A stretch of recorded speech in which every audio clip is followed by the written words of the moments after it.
اللہ کا ایک قانون ہے، قانون ابدا، وہ خلق کرتا ہے۔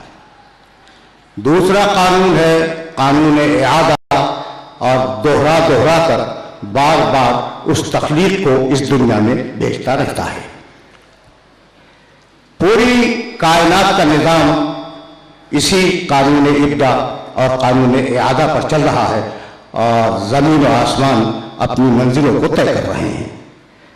میں نے آیات بار بار پڑھی، اور ان آیات کو ذرا سا آگے بڑھا دینا ہے کہ وَالشَّمْسُ تَجْرِي لِمُسْتَقَرٍّ لَهَا ذَلِكَ تَقْدِيرُ الْعَزِيزِ الْعَلِيمِ وَالْقَمَرَ قَدَّرْنَاهُ مَنَازِلَ حَتَّى عَادَ كَالْعُرْجُونِ الْقَدِيمِ۔ سورج اپنے معین راستے پر چلا جا رہا ہے، اور یہ اللہ کی بنائی ہوئی تقدیر ہے۔ وَالْقَمَرَ قَدَّرْنَاهُ مَنَازِلَ، چاند اپنی منزلوں پر گھٹتا اور بڑھتا رہتا ہے، یہ اللہ کی بنائی ہوئی تقدیر ہے۔ سورہ اعلیٰ میں ارشاد فرمایا بسم اللہ الرحمن الرحیم سبح اسم ربک الاعلی الذی خلق فسوی والذی قدر فہدی۔ تسبیح پڑھو اپنے رب کے اعلیٰ اسم کی، جس نے خلق کیا، بہترین بنایا اور تقدیر معین کی۔ تقدیر دیکھ رہے ہو نا، تقدیر معین کی۔ ارشاد فرمایا اِنَّا كُلَّ شَيْءٍ خَلَقْنَاهُ بِقَدَرٍ، ہم نے ہر شے کی تقدیر معین کی ہے۔ تو اب یہ لفظ بار بار قرآن نے استعمال فرمایا کہ ہم نے تقدیر معین کی، ہم نے تقدیر معین کی، ہم نے تقدیر معین کی۔ انسان کی منزل پر یقیناً تقدیر کا دخل تو ہے، لیکن اس کے ساتھ پروردگار نے تدبیر بھی رکھی۔ یعنی تقدیر ان مرحلوں میں ہے جن مرحلوں میں انسان کے وجود کی بقا شامل ہے۔ مثلا میں عرض کر دوں اور منزل تمہید آسان ہو جائے۔ دیکھو بھائی، میں اپنی پیدائش کا وقت معین نہیں کر سکتا، یہ میری تقدیر میں تھا کہ میں کب پیدا ہو جاؤں۔ میں اپنی موت کا وقت معین نہیں کر سکتا، اور نہ اپنے اوپر موت طاری کر سکتا ہوں، صحیح ہے نا؟ ورنہ خودکشی حرام نہ ہوتی،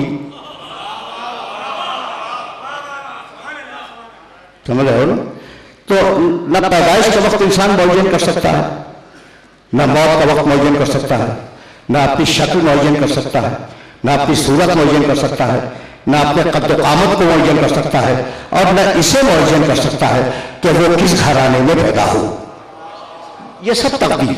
اچھا پھر تدبیر کیا ہے؟ تدبیر یہ کہ جن کاموں کا مدار ہے جزا و سزا پر، وہ تمہارے اپنے ہیں۔ جن کاموں پر سزا ملے گی یا جزا ملے گی وہ تمہارے اپنے ہیں، اور جن کاموں کا تعلق سزا و جزا سے نہیں ہے وہ ہے تقدیر۔ یہ ہے فلسفہ تقدیر۔ اچھا بھائی، فلاں صاحب کی تقدیر بڑی اچھی ہے، بہت بولتے ہیں آپ، مقدر بڑا اچھا ہے ان کا، خوب رشوتیں لے رہے ہیں اور اچھے پیسے ہیں ان کے پاس، اور اگر کوئی غریب ہے ان کا بھی مقدر خراب ہے۔ تو یہ مقدر کا لفظ جو ہے وہ فیشن آف دی ڈے ہے۔ یہ لفظ تھوڑا سا رک جاؤ، تمہید میں تھوڑا سا وقت تو لینا ہی ہے نا، یہ فیشن آف دی ڈے ہے۔ اچھا بھائی، لڑکا امتحان میں کامیاب ہو گیا، کہنے لگے کیوں نہ کامیاب ہوتا، جم کے محنت کی تھی، راتوں کو اٹھ کے پڑھا کرتا تھا، کامیاب تو ہونا تھا۔ اور خدا نہ خواستہ کہ لڑکا ناکامیاب ہو گیا، تب وہ محنت تو بہت کی تھی، مقدر خراب ہو۔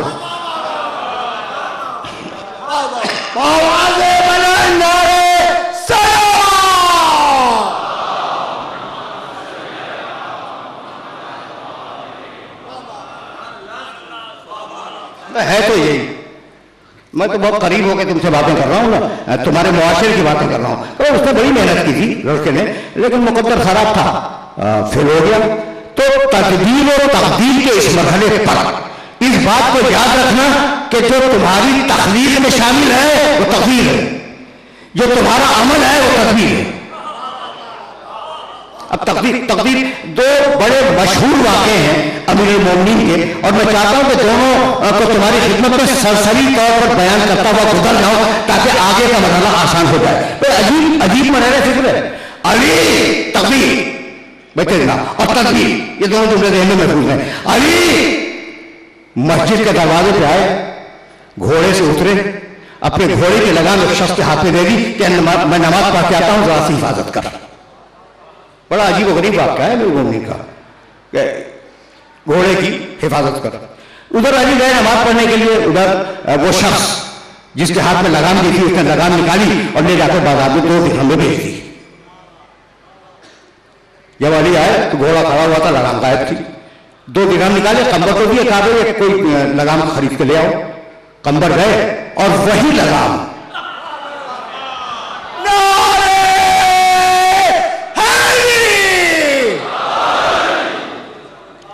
وہی لگام خرید کے لے آئے۔ علی کہنے لگے کہ بڑا مقدر کا خراب ہے، وہ شخص جس نے میری یہ لگام جا کے بیچ دی تھی، میں نے دل میں یہ نیت کی تھی کہ جب میں نماز پڑھ کے واپس آؤں گا تو حفاظت کی اجرت میں اسے 2 درہم دوں گا۔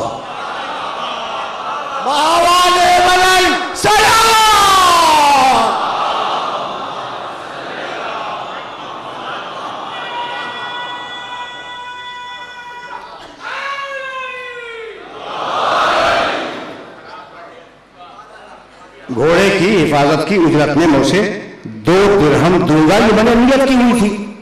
بھائی توجہ رکھنا، مجھے اب تقدیر اور تدبیر کا مسئلہ حل ہو گیا۔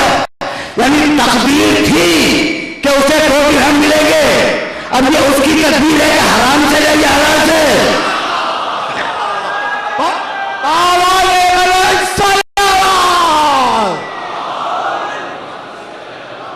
برائے خوشنودی قائم آل محمد باوال بلند سلام۔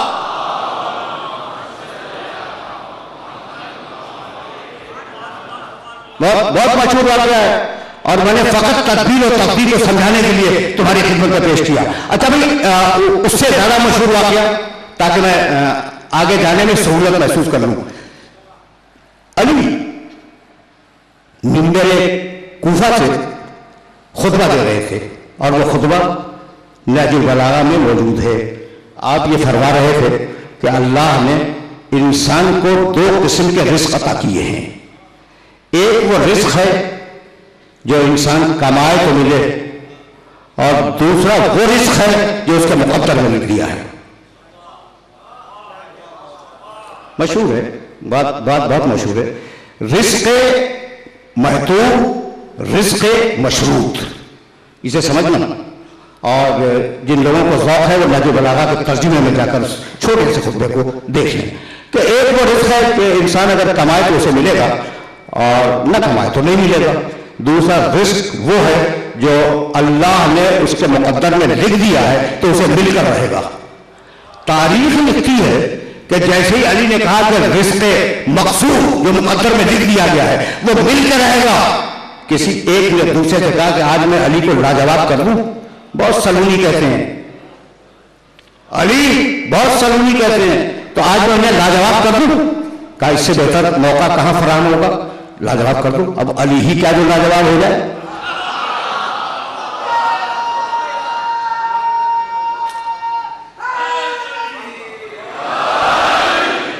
اب وہ علی کیا جو لاجواب ہو جائے، اور وہ کیا کھڑا ہو جائے 20 خطبے میں اور کہنے لگا یا علی تم مفروضات کو یقین رکھتے ہو کہ فرض کر لو۔ کہا مفروضات پہ یقین رکھتا ہوں۔ کہا تو فرض کرو کہ میں نے ایک آدمی کو پکڑ لیا۔